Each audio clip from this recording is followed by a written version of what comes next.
नया पाने की चाहत में पुराना छूट जाता है, नया पाने की चाहत में पुराना छूट जाता है, तुझे अपनाऊं तो मुझसे जमाना रूठ जाता है। मोहब्बत पढ़ने लिखने में बहुत आसान है, लेकिन मोहब्बत को निभाने में पसीना छूट जाता है। आप इस धूप में भी यहाँ बैठे हैं तो आपकी इस मोहब्बत का शुक्रिया अदा करता हूँ। पहली बार आपसे बातचीत करने के लिए आपके बीच में आया हूँ। सलमान बहुत दिन से कहते थे कि किसी कार्यक्रम में चलिए, असम के लोगों से मुलाकात करिए।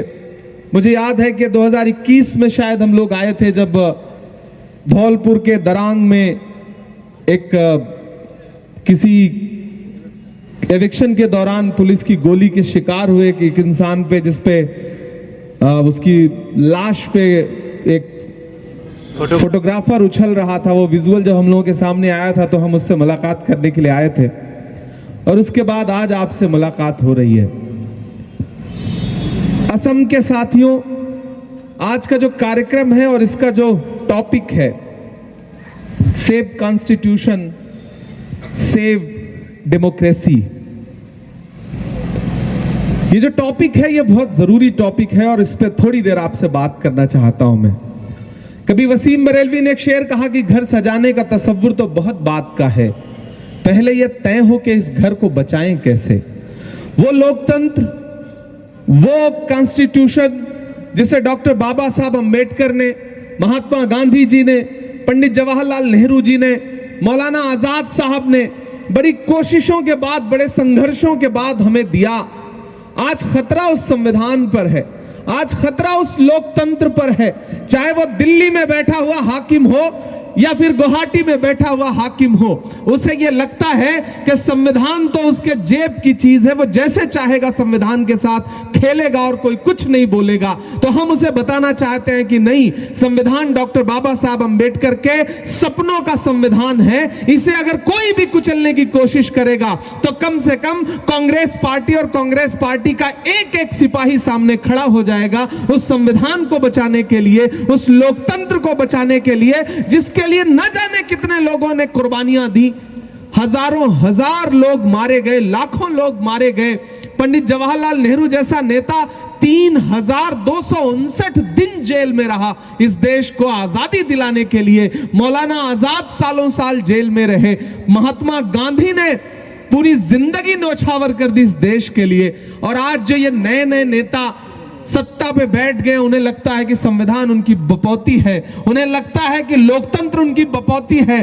तो उन्हें लोकतंत्र का पाठ पढ़ाने की भी जरूरत है और संविधान का पाठ पढ़ाने की भी जरूरत है। और उसके लिए आपको आगे आना पड़ेगा, उसके लिए इस देश के आम आवाम को आगे पाना पड़ेगा। हार तब होती है जब मान लिया जाता है, जीत तब होती है जब ठान लिया जाता है। अगर आप ठान लेंगे कि ये संविधान, ये लोकतंत्र आपकी पूंजी है और ये सारे अधिकार आपको देता है, तब फिर आप इसे बचाने के लिए जो लड़ाई लड़ेंगे, उस लड़ाई से कोई सरकार, कोई ताकत नहीं जीत सकती। ये मेरा भरोसा है। मैं आपका अपना हूं, अल्पसंख्यक विभाग का राष्ट्रीय अध्यक्ष भी हूं और सांसद भी हूं राज्यसभा में।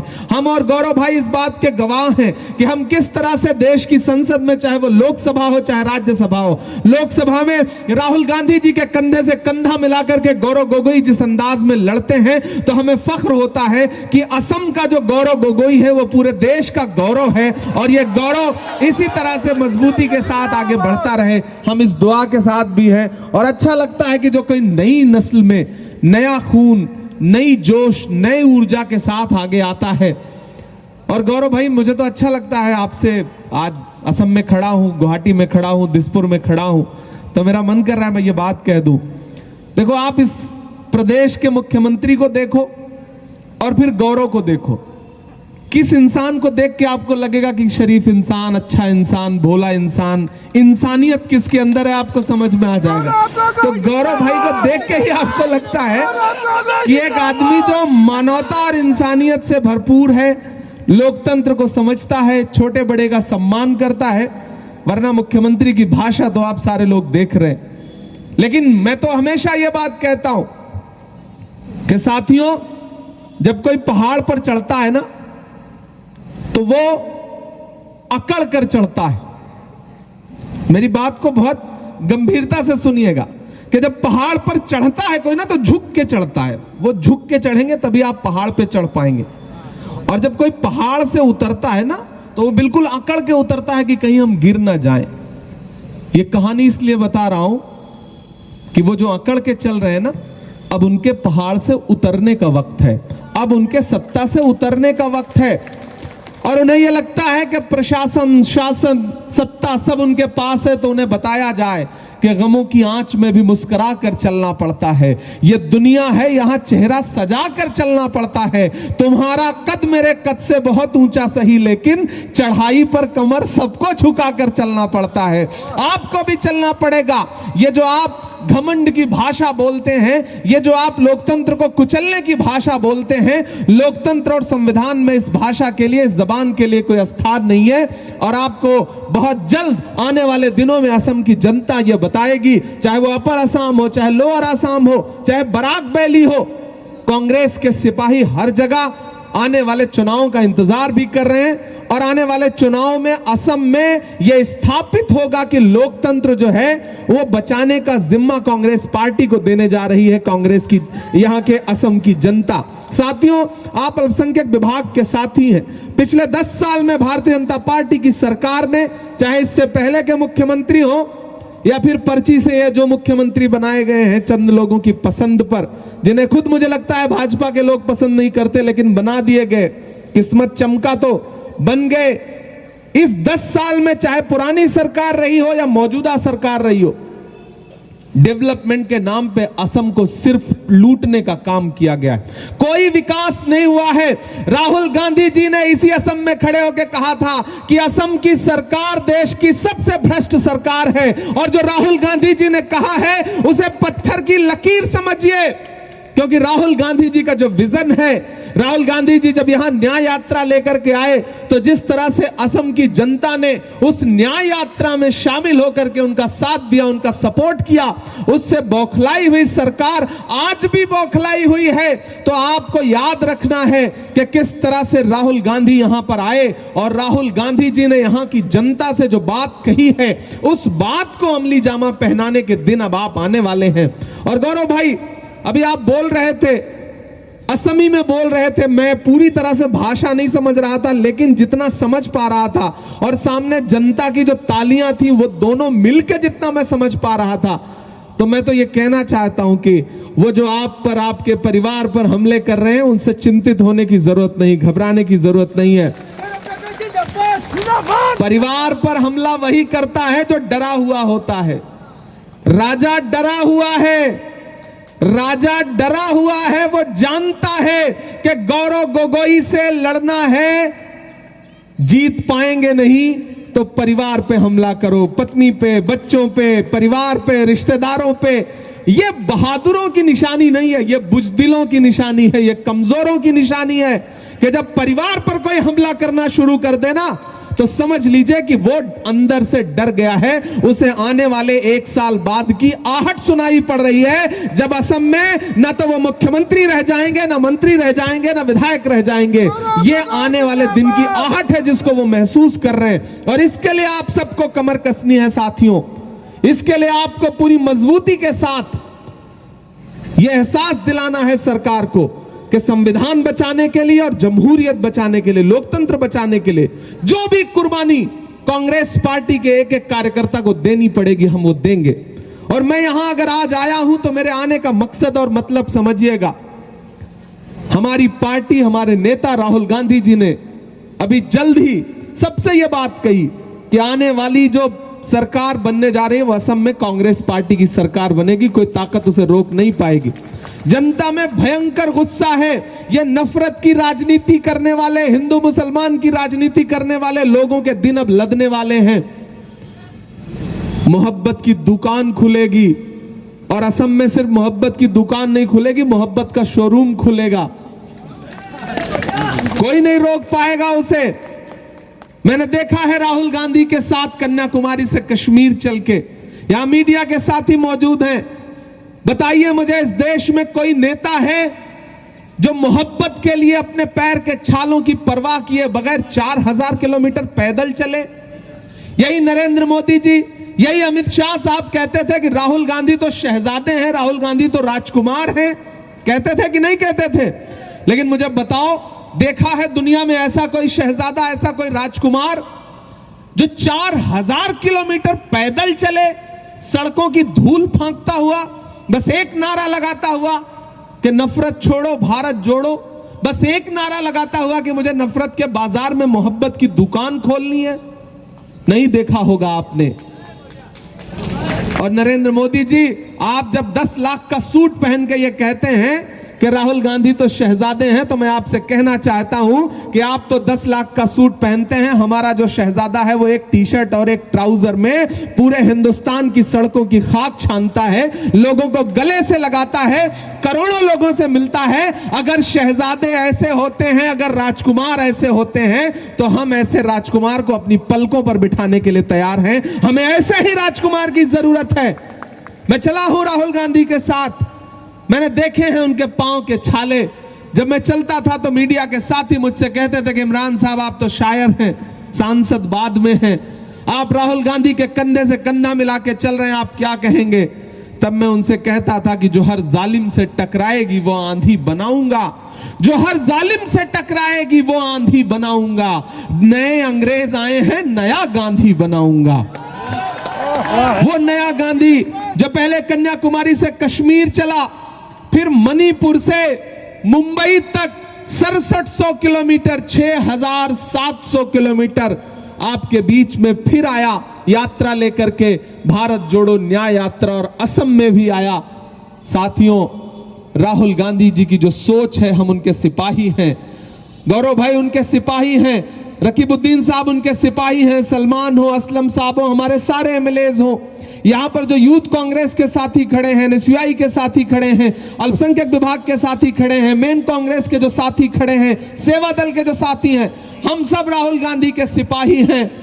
और ये जो बीच में धोखा दे करके, गद्दारी करके चले गए और उन्हें कहीं कुछ थोड़ा बहुत मिल गया है, तो वो समझने लगे हैं कि अब जैसे चाहेंगे वो लोकतंत्र को और संविधान को अपनी मुट्ठी में नचाएंगे। तो हम उन्हें बताना चाहते हैं कि कांटे गुल के साथ नहीं चल सकते हैं, बुज़दिल खुल के साथ नहीं चल सकते हैं, रास्ते में जो छोड़ गया उसे जाने दो, सब राहुल के साथ नहीं चल सकते हैं। यह बड़ी लड़ाई है और इस बड़ी लड़ाई में हम सारे लोग राहुल गांधी के सिपाही बनकर के, कांग्रेस के सिपाही बनके चलेंगे और असम की जनता को उसका अधिकार, उसका हक दिलाने के लिए जो भी त्याग, जो भी कुर्बानी देने की जरूरत पड़ेगी हम देंगे। मुझे मनोज भाई बता रहे थे कि एफआईआर हुआ, ये सब डरे हुए लोगों की निशानी है। एफआईआर करा देना, परिवार पे टिप्पणी कर देना, धमकी दे देना, पुलिस लगा देना, इससे ज्यादा करते थे अंग्रेज। तब नहीं डरे महात्मा गांधी, तब नहीं डरे पंडित जवाहरलाल नेहरू, तब नहीं डरे मौलाना आजाद, तो हम आज कैसे डर सकते हैं? हम डरने वाले लोग नहीं हैं, नहीं डरेंगे। हाकिम की आंख से आंख मिला करके बात करेंगे। मुझे याद आता है कि महान बादशाह सिकंदर ने जब यूनान जीता ना, यूनान जब फतेह किया, तो जीत का जश्न मनाने के लिए शहर की सड़कों पर निकला, तो उसने देखा कि पूरा शहर उसके साथ जश्न मना रहा है, लेकिन सड़क किनारे एक फकीर आदमी चादर तान के बेखबर सो रहा है। सिकंदर को गुस्सा आया उसको सोता देख करके। सिकंदर अपने घोड़े से उतरा और उतर के उस सोते हुए फकीर के पास गया और उसके पास जा करके गुस्से में उसे जोर की एक लात मारी और लात मार के कहा कि क्यों रे फकीर, मैंने शहर जीत लिया है, लोग जश्न मना रहे हैं और तू सो रहा है। उस फकीर ने उनींदी आंखों से सिकंदर की तरफ देखा और देख करके कहा कि शहर जीतना बादशाहों का काम है, लेकिन लात मारना गधे का काम है। ये जो ताकत के नशे में चूर होकर के जनता को कभी महंगाई की लात मार रहे हैं, कभी केस लगा करके लात मारने की कोशिश कर रहे हैं, कभी डराने की कोशिश कर रहे हैं, कभी धमकाने की कोशिश कर रहे हैं, वो ये भूल गए हैं कि ये दबदबा, ये शोहरतें, ये नशे दौलत किराएदार हैं, सब घर बदलते रहते हैं, ये ज्यादा दिन किसी के पास नहीं रहते। तो अगर किसी को ये घमंड आ गया है कि सारा शासन उनका है, प्रशासन उनका है और हमेशा उनका रहेगा, तो उनकी गलतफहमी है। ये मीडिया के साथी यहां मौजूद हैं, इन्होंने न जाने कितने बादशाहों को आते जाते हुए देखा है, लेकिन कांग्रेस पार्टी ऐसी पार्टी है जो न किसी ताकत से डरती है, जो न किसी हाकिम से डरती है, न उसके कार्यकर्ता डरते हैं, न हमारा नेता डरता है, न राहुल गांधी डरे हैं, न गौरव गोगोई डरेगा, न हमारा प्रदेश अध्यक्ष डरेगा, न हमारे एमएलएस डरेंगे, न हमारे साथी डरेंगे। हो सकता है कि आपके नंबर ज्यादा आए हो, चुनाव में मैकेनिज्म और गुणा गणित करके आपने नंबर ज्यादा हासिल कर लिए हो, लेकिन फर्क बहुत छोटा था। मैं पिछली बार भी चुनाव प्रचार में आया हुआ था, यहाँ कई साथी बैठे हैं मैं जिनके विधानसभा क्षेत्रों में उस समय चुनाव प्रचार में गया हुआ था। नंबर के खेल में हो सकता है हम बहुमत के आंकड़े के पार ना पहुंचे हों, लेकिन इसका यह मतलब नहीं कि असम और कांग्रेस का जो रिश्ता है वो रिश्ता कमजोर हुआ है।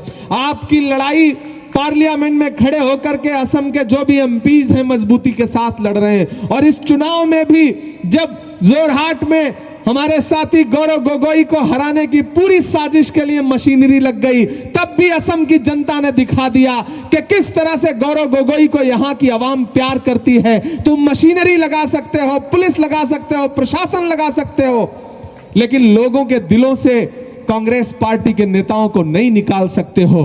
कैंची से चिरागों की लवें काटने वालों, कुदरत के करिश्मों से लड़ोगे तो मिटोगे। तुम फूल को चुटकी में मसल सकते हो, लेकिन खुशबू को बिखरने से नहीं रोक सकोगे। ये जो मोहब्बत की खुशबू है, जो लोगों को जोड़ने की बात करती है, जो एकजुटता की बात करती है, हमारे लिए क्या हिंदू, क्या मुसलमान, क्या सिख, क्या ईसाई, क्या आदिवासी, क्या दलित, हम सबको लेकर चलने वाले लोग हैं। और ये असम की मिट्टी है, यहां मोहब्बत पनप सकती है, नफरत ज्यादा दिन पनप नहीं सकती है। यहां का इंसान भोला भाला होता है, वो एकाध बार तो लोगों के झांसे में भले आ जाए, लेकिन उसके बाद उसको पता है कि देश, प्रदेश, संविधान, लोकतंत्र अगर किसी चीज से चल सकता है तो एकजुटता से चल सकता है, भाईचारे से चल सकता है, प्यार से चल सकता है। और कांग्रेस पार्टी का संदेश भी यही है, राहुल गांधी का भी संदेश यही है। इस संविधान को बचाने की जिम्मेदारी हम सबकी है। इस संविधान के लिए, इस लोकतंत्र के लिए जितनी लड़ाई लड़नी पड़ेगी, मैं तो देश की पार्लियामेंट में खड़ा होकर के बिना डरे, जो बड़े वाले राजा साहब हैं उनकी आंख से आंख मिला करके भी ये बात कहता हूं कि हमें डराइए मत, हम डरने वाले लोग नहीं हैं। हम संविधान के लिए जो भी कुर्बानी देनी पड़ेगी देंगे, क्योंकि इस संविधान को, इस लोकतंत्र को हमारे पुरखों ने अपने खून पसीने से सींचा है। हम इसके पन्ने आपको फाड़ने नहीं देंगे, हम इसके लिए लड़ते रहेंगे, लगातार लड़ते रहेंगे।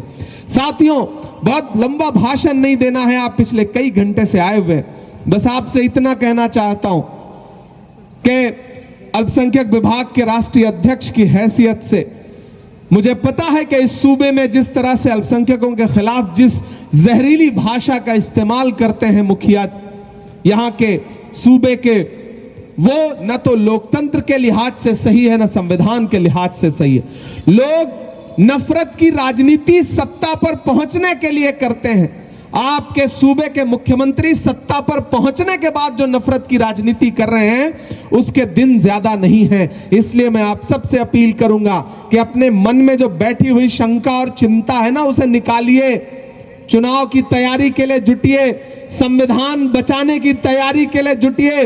ज्यादा दिन दूर नहीं है, उन्होंने अपनी तैयारियां शुरू कर दी हैं, उन्होंने लगातार चुनाव लड़ना शुरू कर दिया है। लेकिन ये जान लीजिए कि अभी पिछले दिनों झारखंड प्रभारी बना करके भेजे गए थे गौरव भाई, मैं वहां लगातार चुनाव प्रचार कर रहा था। वहां जाकर के जो नफरत की राजनीति कर रहे थे, बता रहे थे कि झारखंड में तो यहां से वहां से लोग आके भर गए हैं, कहां से, किस देश से आके लोग भर गए हैं।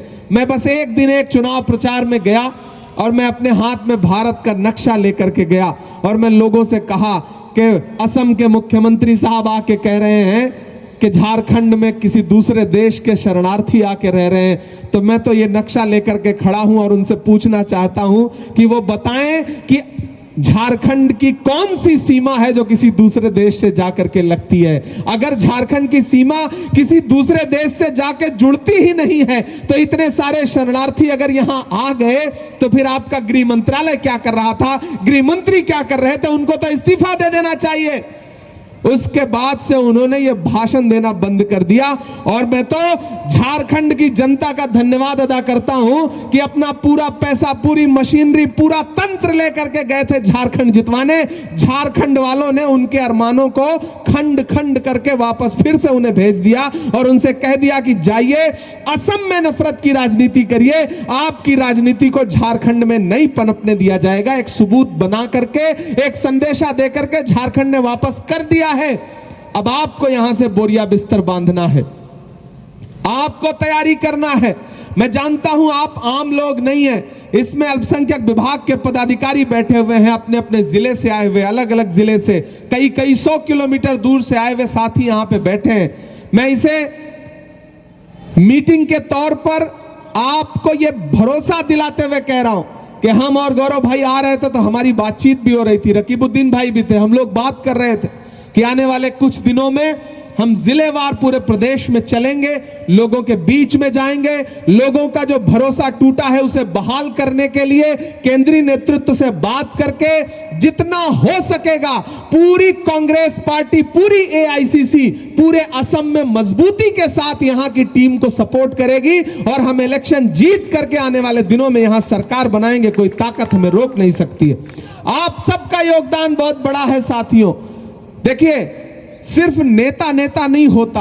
मैंने कहा ना, आप 4 घंटे से आप हमसे 3 फीट नीचे बैठे हैं तो इसका यह मतलब नहीं कि आप कमतर हैं और स्टेज पर बैठे हुए लोग ज्यादा खास है, ऐसा नहीं है। आप ज्यादा अहम हैं, आप हैं तो हम हैं, आप हैं तो हमारा वजूद है। आप हमें नेता बनाते हैं, आप हमें सांसद बनाते हैं, आप हमें विधायक बनाते हैं, आप हैं तो हम हैं। और आप ही को आने वाले दिनों में इस सूबे में कांग्रेस पार्टी की सरकार बनानी है। तो साथियों, मैं आपसे गुजारिश कर रहा हूं कि अपने अपने जिलों में, अपने अपने मंडलों में, अपने अपने ब्लॉक में आज से कांग्रेस पार्टी के एक एक कार्यकर्ता से मुलाकात करना शुरू करिए, उसे भरोसा दिलाइए।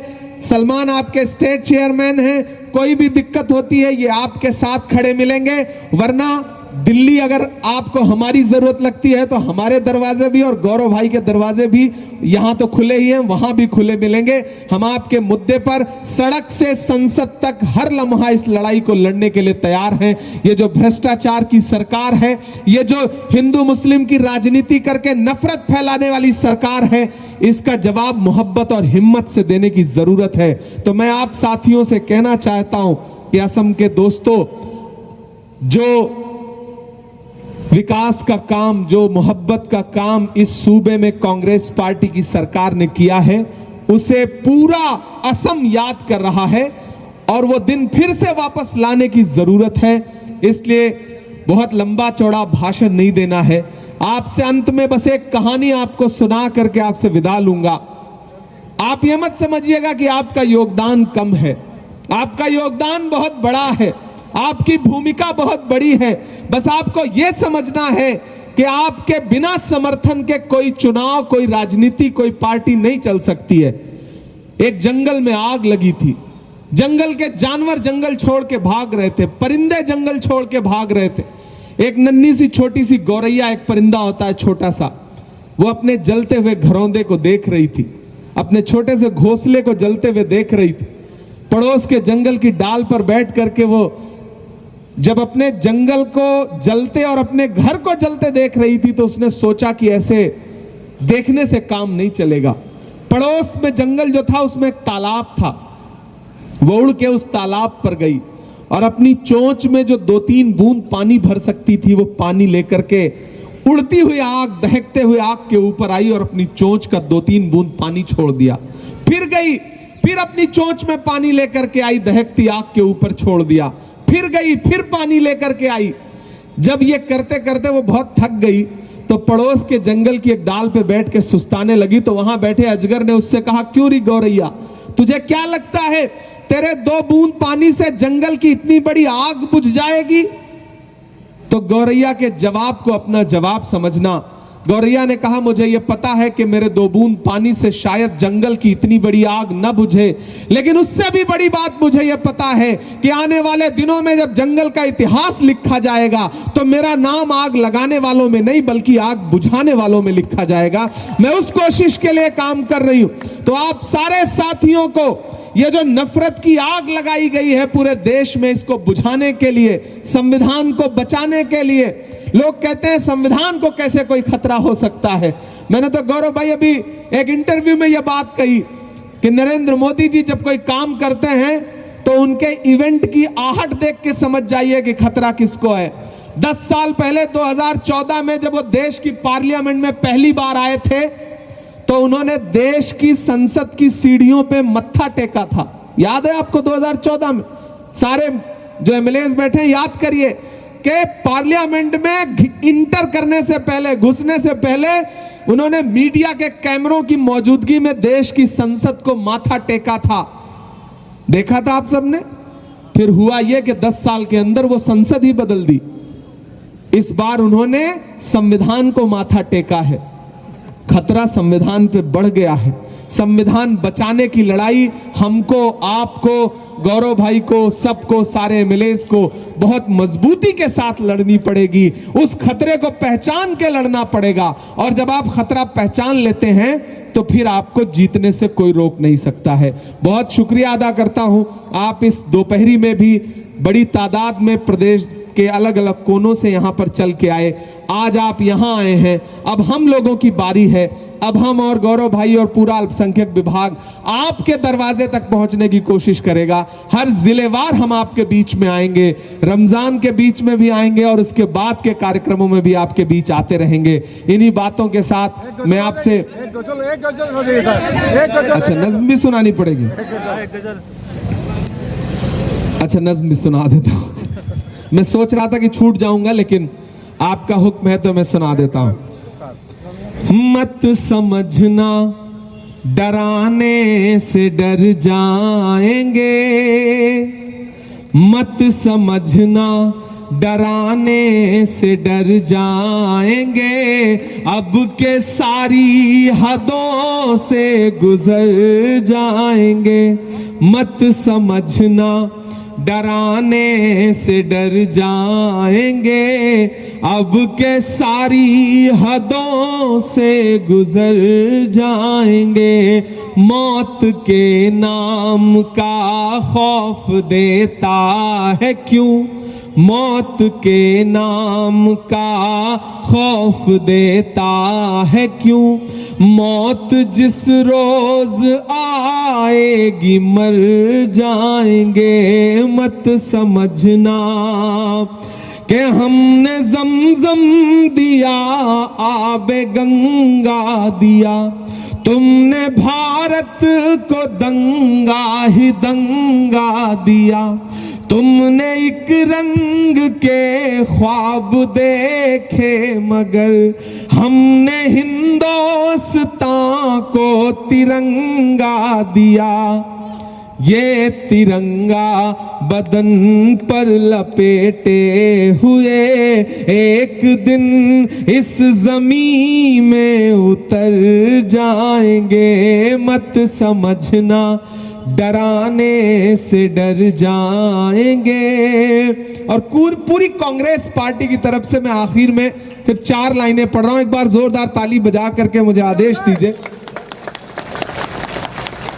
मैंने कहा ना हम सब राहुल गांधी के सिपाही हैं। मैं ये पंक्तियां पढ़ रहा हूं, आपके मोबाइलों में आज से ये 4 पंक्तियां जो है ना वो पूरे सूबे में व्हाट्सएप पे, फेसबुक पे, इंस्टा पे, यूट्यूब पे, जो भी प्लेटफॉर्म आप यूज करते हैं उस पे जाना चाहिए। जो मैं पंक्तियां पढ़ने जा रहा हूं कि खौफ नहीं जिसे मुरझाने का, मैं उस गुल के साथ खड़ा हूं। खौफ नहीं जिसे मुरझाने का, हम उस गुल के साथ खड़े हैं।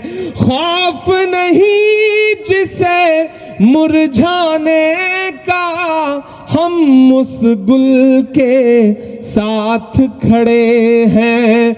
कैसा भी दौर आए लेकिन हम राहुल के साथ खड़े हैं।